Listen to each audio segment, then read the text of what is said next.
Fáilte roimh go fáil míle Gaeilge. Welcome back to Let's Learn Irish. Level A1, topic sé, Rannóg an taim ag díriúisteach Labhairt. Level A1, topic 6, section 1, the time, focusing on speaking. Agus lemúna ag fífrí de ghine cén taim é agus an cheist sin a ragart. Asking somebody what time it is and answering that question. Dús, rachamid siar na hibhreacha a 1 go dtí a 10. First we'll go over the numbers 1 to 10. A 1, a 2, a 3, a 4, a 5, a 6, a 7, a 8, a 9, a 10. If you need to do a little more review, pause and repeat this a couple of times. Agus na hibhreacha a 1 go dtí a 5 and the numbers 11 to 20. A 1, a 2, a 3, a 4, a 5, a 6, a 7, a 8, a 9, 5. On taim, how to say the time. Tá sé a 3 a chlog. Tá sé a 3 a chlog. Aber in my say it after me. Tá sé a 3 a chlog. A 3 a chlog. Tá sé a 3 a chlog. So on taim, the time, working our way around the clock. A 1 a chlog, a 2 a chlog, a 3 a chlog, a 4 a chlog, a 5 a chlog, a 6 a chlog. One more time. A 1 a chlog, a 2 a chlog, a 3 a chlog, a 4 a chlog, a 5 a chlog, a 6 a chlog. Continuing on, a 7 a chlog, a 8 a chlog, a 9 a chlog, a 10 a chlog, a 11 a chlog, a 12 a chlog. Again, a 7 a chlog, a 8 a chlog, a 9 a chlog, a 10 a chlog, a 11 a chlog, a 12 a chlog. Taim, what time is it? Or you might hear cén taim atá sé. What time is it? Cén taim atá sé. And you would answer with tá sé and the correct time. Mar hampla, for example, it's 3 o'clock. Tá sé at 3 o'clock.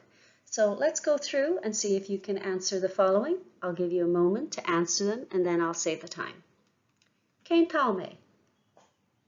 Tá sé a 2 o'clock. Cén taim? Tá sé a 5 o'clock. Cén taim? Tá sé a 4 o'clock. Cén taim atá sé? Tá sé a 10 o'clock. Cén taim? Tá sé a 11 o'clock. It's midday and midnight. So, cén taim atá sé? Meán le. Meán le. Midday. Meán le. Aber say it. Meán le. And midnight, meán ihe. Meán ihe. Meán ihe. And to say a quarter after, just like in English, we have two ways. We can say a quarter past or a quarter after. So ceathrú, a quarter, ceathrú, ceathrú, ceathrú tar éis, or ceathrú inniu. So tá sé ceathrú tar éis a 3. Tá sé ceathrú tar éis a 3. Or tá sé ceathrú inniu a 3. Tá sé ceathrú inniu a 3.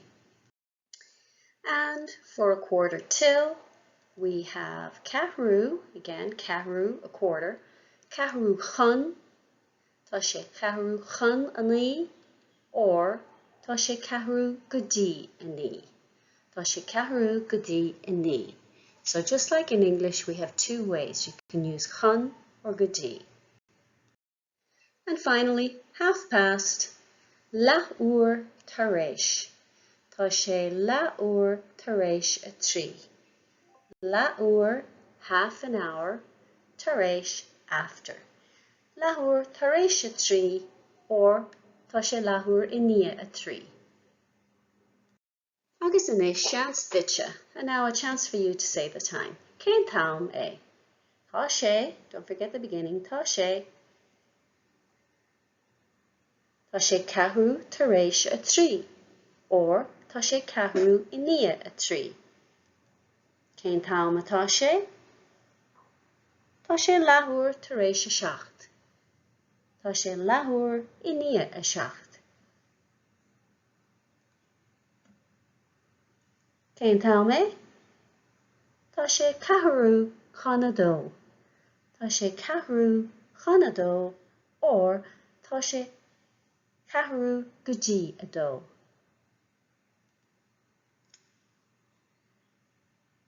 Cén taim atá sé?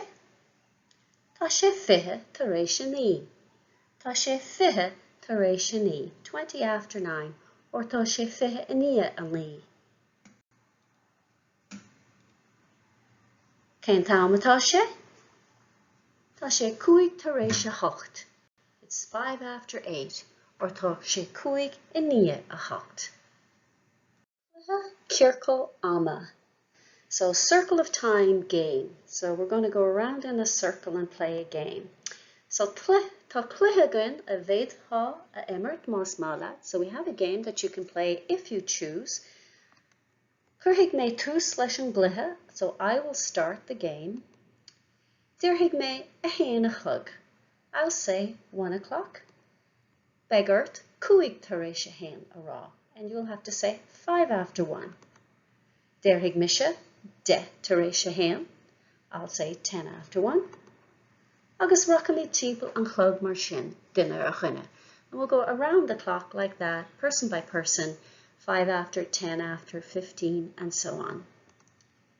Nuair a bheith gach amráite again, when we've said every time, denmí the ríise, we'll do it again, ag tosú latsa agus níos tapúla an taim sin, starting with you and a little faster this time.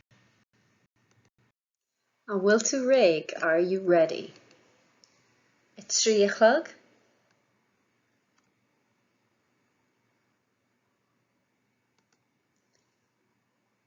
De tar éis a trí. Fiche tar éis a trí.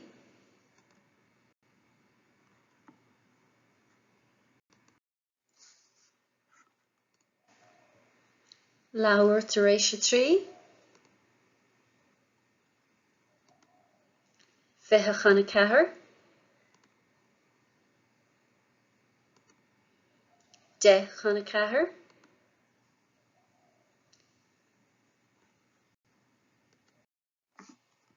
Conas Ararilat, how did you get along?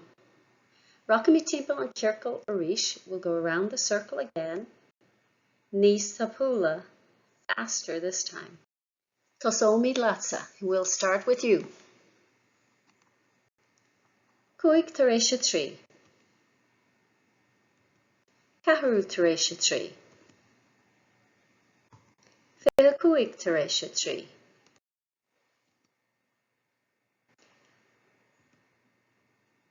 Fiche 5 chuna chathair. Ceathrú chuna chathair. 5 chuna chathair. Ní timpeall an chlog arish, we'll go around the clock again. Tuairg mé ann ditse é a rá, I'll give you time to say it, agus an sin deirfidh mé é, and then I will say it. So Raiglin, off we go. 3 o'clock. Tá sé 3 o'clock. 5 after 3. Tá sé 5 tar éis a trí, or tá sé 5:9 10 after 3. Tá sé 10:9 No, tá sé 10:3. A quarter after 3. Tá sé 4:3. Tá sé 4:9. 20 past 3. Tá sé 5:3. Tá sé 5:9. 25 past 3. Tá sé 25:3. No, tá sé 25:9. Half past 3. Tá sé 4:3. No, tá sé 4:9. 25 to 4. Tá sé 25:4. No, tá sé 25:4. 20 to 4. Tá sé 20:4. No, tá sé 20:4. A quarter to 4. Tá sé 4:4. No, tá sé 4:4. 10 to 4. Tá sé 10:4. No, tá sé 10:4. 5 to 4. Tá sé 5:4. No, tá sé 5:4. Agus 4 o'clock. Tá sé 4 o'clock. Agus inis, cén time atá sé? What time is it? So say the times as they come up. I'll pause and then I'll repeat the time. Cén time atá sé? Tá sé Labhairt tar éis dó. Cén time? 10 tar éis 5. Cén time? Tá sé 4:5. Cén time atá sé? Tá sé 25 tar éis 10. Cén time atá sé? Tá sé 10:11. Cén time?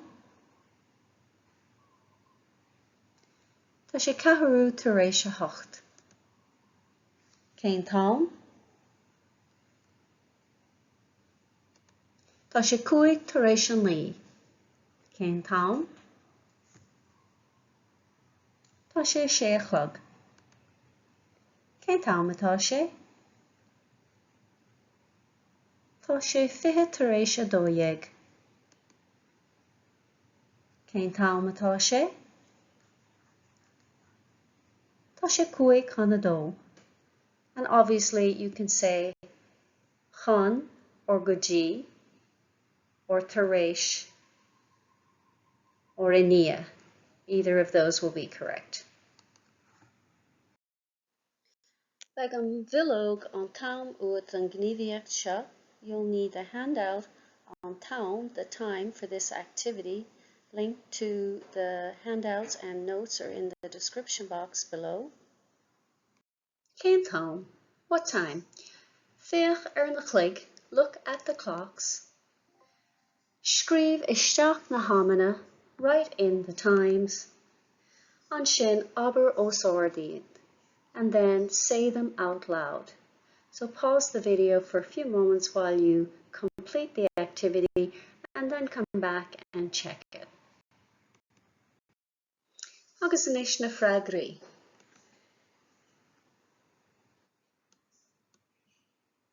Ceathrú tar éis 3. No 4:9.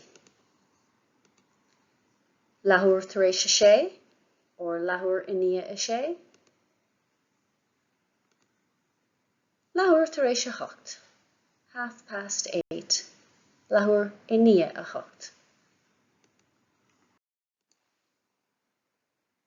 Cathrú tar éis a dó, or cathrú I ní a dó.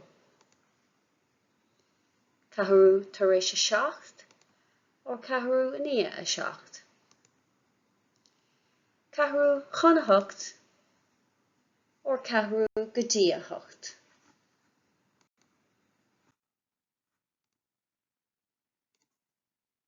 Laethúil tar éis a cúig, or laethúil I ní a cúig. Cathrú chun a trí, nó cathrú go dtí a trí. Cathrú chun a dó, or cathrú go dtí a dó. Laethúil tar éis a de, or laethúil I ní a de. Cathrú chun a de, or cathrú go dtí a de. Laethúil or cathrú tar éis an lí, or cathrú I ní a ní. TG Cahir, chula tú riamh faoi TG Cahir. Have you ever heard of TG Cahir? TG Cahir is the Irish language television station. It is a free-to-air public TV channel. It was launched on 31st of October 1996, and it's available online and through its demand service TG Cahir Player in Ireland and beyond. TG Cahir was formerly known as Teastas na Gaeilge before a rebranding campaign in 1999, and on average 1.2 million people watch TG Cahir in the Republic of Ireland every week. So take a dí www.tgcahir agus féach na schedule.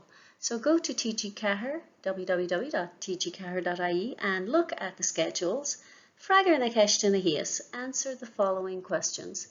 Cén táim a bhíonn nuacht TG Cahir siúl? What time is nuacht TG Cahir broadcast at? Cén táim a bhíonn Ros na Rún siúl? What time is Ros na Rún on? And cén táim a bhíonn Cúla Cahir siúl? Beag na freagraí ag deireadh an clár, so the answers will be at the end of the video. Ar éach tú riamh clár telefís as Gaeilge. Have you ever watched a television program in Irish? If so, cén clár? Which program? Conas is féidir le stáisiún telefíse cabhrú leat mar amhlúmór teanga. How can a television station help you as a language learner? Agus rudaí le déanamh, and things to do. Té go dtí TG Cahir agus féach ceann de na clár atá luaithe híos. So go to TG Cahir and watch one of the following programs. Nuacht TG Cahir, which is TG Cahir News. Ros na Rún is subtle drama, it's a soap opera. Cúla Cahir is a clár leanaí, a children's program. Is féidir leat úsáid a bhaint as na fáil, so you can use subtitles if that helps you. Like on Bhilóg, clár ama TG Cahir uait den gníomhaíoch seo, you'll need the handout, timetable for TG Cahir for this activity. Clár ama TG Cahir. Féach an glór ama seo, agus rounded clár. Look at this timetable and pick a program. Aber amach an clár agus an tám. Say the program and the time out loud. Té tríd na glór ceann ceann. Go through the programs one by one. Conas leat, how did you do? So on céad clár, Dausa Down Under, Dancing Down Under. Tá sé siúl ag 25 tar éis a sé, nó 25 I ní a sé, 25 after 6. An aimsir láireach, the present tense, 5 chuna seacht, 5 to 7. 5 chuna seacht, nó 5 go dtí a seacht. Nuacht TG Cahir, tá sé siúl ag seacht o'clock, at 7 o'clock. Seacht lá, 7 days, tá sé siúl laethúil tar éis a seacht, 7:30. Laethúil tar éis a seacht, nó laethúil I ní a seacht. Siar an bóthar, down the road. Tá sé ar siúl ar a 8 o'clock, ag a 8 o'clock at 8 o'clock, agus ros na rún, Laethúil tar éis a 8, Laethúil I ní a 8, 8:30. And a quick review of céad time, what time. So we say tá sé, whatever number of minutes, tar éis a, whatever hour of the day it is. Tá sé a 5 tar éis a sé, it's 6:05. Or we can say tá sé a 5 I ní a sé. Tá sé a 5 I ní a sé. And tá sé 5 go dtí a 7, it is 20 to 7. Tá sé 5 go dtí a 7. Or tá sé 5 chun 7. Tá sé 5 chun 7. And I'll give you a moment to read these out for yourself. Tá sé 4 tar éis a 5. Tá sé 4 I ní a 5. Tá sé Laethúil tar éis a 5. Tá sé 4 chun 5. Tá sé 4 go dtí a 5. So pick whichever way works best for you, tar éis or I ní, chun or go dtí. Agus inis na freagraí, an nuacht, bíonn an nuacht ar siúl ag a 6 o'clock. So nuacht TG Cahir is on at 6 o'clock. Bíonn Ras na Rún ar siúl ag Laethúil tar éis a 8. Ras na Rún is broadcast at 8:30. Agus bíonn Cúla Cahir ar siúl ar a 6 o'clock ghlach lá, and Cúla Cahir is on at 6 o'clock every day. Agus sin deire le Rannóg a héan an Tom. That's the end of section 1, the time, ag free de rinne cén taume agus an question a ragart, asking somebody what time is it and answering the question. Tá na nótaí agus bilóg a oibre le fáil in éineacht le cóid fuaimne agus nasca na cuisle, suíomh lús cartaí. The lecture notes and worksheets to accompany the course, along with the MP3 files and Quizlet links, this is a flashcard website, are available. The original files are available to download at Theastas Eorpach na Gaeilge, teg.ie, or edited versions can be found at my website, simplyjacintha.com. Direct link is in the description box below. Míle buíochas do Theastas Eorpach na Gaeilge as cead a thabhairt dom úsáid a bhaint as na háiseanna closamhairc atá le fáil ar a suíomh. Many thanks to Theastas Eorpach na Gaeilge for their information to use, the learning materials and resources that are available on their website. Tásúlgam gur bhain sibh tanamh as. I hope you enjoyed it and got some use out of it. If you did, like and subscribe and share with your friends who may be interested in learning Irish.